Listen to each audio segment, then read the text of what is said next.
ದೃಷ್ಟಿ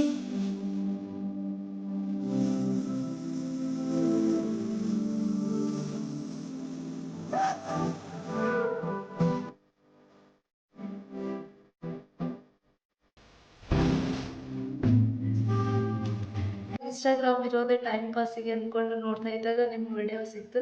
ಬೆಳಗ್ಗೆ ಬೇಗ ಎದ್ದೇಳಕ್ ಆಗ್ತಾ ಇರ್ಲಿಲ್ಲ, ಬಟ್ ಇವಾಗ ರೂಟೀನ್ ತುಂಬಾ ಬದಲಾಗಿದೆ. ಮಾರ್ನಿಂಗ್ 5:15 ಯಾವಾಗ ಆಗುತ್ತೆ, ನಿಮ್ ಫೇಸ್ ನ ಯಾವಾಗ ನೋಡ್ತೀವಿ. ಕ್ಲಾಸ್ ಕೇಳೋದೇ ಏನೋ ಒಂಥರ ಖುಷಿ ಅನ್ಸೋದು. ಯಾರು ಈ ತರ ಹೇಳ್ಕೊಡಲ್ಲ. ಯೋಗದ ಒಂದು ನಿಜವಾದ ಅರ್ಥ ಗೊತ್ತಾಗಿರೋದು ಅಲ್ಲಿಂದ ರೂಟೀನ್ ಚೇಂಜ್ ಆಗ್ತಾ ಹೋಯ್ತು. 3-4 ಡೇಸ್ ಅಲ್ಲಿ ನನ್ನಲ್ಲಿ ಚೇಂಜಸ್ ಆಗ್ತಾ ಹೋಯ್ತು.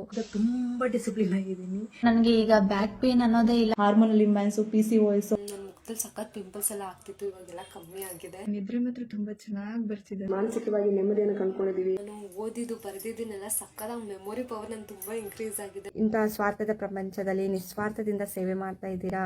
ಜೀವನದ ಮೌಲ್ಯವನ್ನು ತಿಳಿಸ್ಕೊಡ್ತಿದ್ದೀರಾ. ಏನೋ ನೀವು ನಮಗೆ ಸಿಕ್ಕಿರೋದು ಅದೃಷ್ಟ ಅನ್ಸುತ್ತೆ. ತುಂಬಾ ಕಲ್ತಿದೀವಿ. ತುಂಬಾ ಇಷ್ಟ ನೀವು ನನಗಂದ್ರೆ. 21 ಡೇಸ್ಗೆನೆ ನನಗೆ ಇಷ್ಟು ರಿಸಲ್ಟ್ ಕೊಟ್ಟಿದೆ. ಇಂಥ ಸಮಾಜಕ್ಕೆ ನಿಮ್ಮಂತರು ಅಪರೂಪ ಕೂಡ.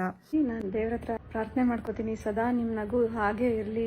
ನೀವಂದ್ರೆ ಅಷ್ಟೊಂದು ಇಷ್ಟ. ನೀವು ಇಷ್ಟು ಚಿಕ್ಕ ವಯಸ್ಸಿಗೆ ಈ ತರ ಸರ್ವಿಸ್ ಮಾಡ್ತಾ ಇರೋದು ತುಂಬಾನೇ ಖುಷಿ ಅನ್ಸುತ್ತೆ. ಎಲ್ಲಾರು ಇದನ್ನೇ ಕಂಟಿನ್ಯೂ ಮಾಡ್ಕೊಂಡಾದ್ರೆ ಯಾವ ರೋಗಗಳು ಇರಲ್ಲ.